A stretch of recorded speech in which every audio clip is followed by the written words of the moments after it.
January 8 nitong taon. Nung pumunta po kami sa Pag-ibig Mandaluyong from Laguna, bumaba po kami sa MRT show station. Medyo tinanghali na nga po kami dahil hindi namin alam yung mga bagong ruta ng biyahe. In-enjoy na lang namin ang pagsakay ng aircon na bus at MRT. Ngunit bago pa man ang ano pa mang mga activity ay kailangan na mag-lunch na muna kami dahil inabutan na kami ng alas 12. Sukat nga po namang mas maraming tao sa Jollibee, kung kaya this time ay sa McDonald's naman kami. Medyo uhaw na nga si Bibi Hali, kaya naman soft drinks muna ang kanyang pinili.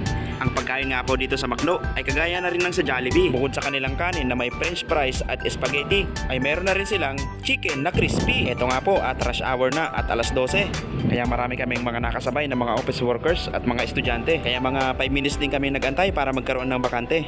Ang video nga pong ito ay natabunan na sa aking gallery. Sayang naman yata kung i-delete ko lang kasi. Di i-upload ko na nga lang sa social media para sa memory. Ako nga po pala ay sobrang happy kapag lagi kong kasama itong dalawang magandang babae.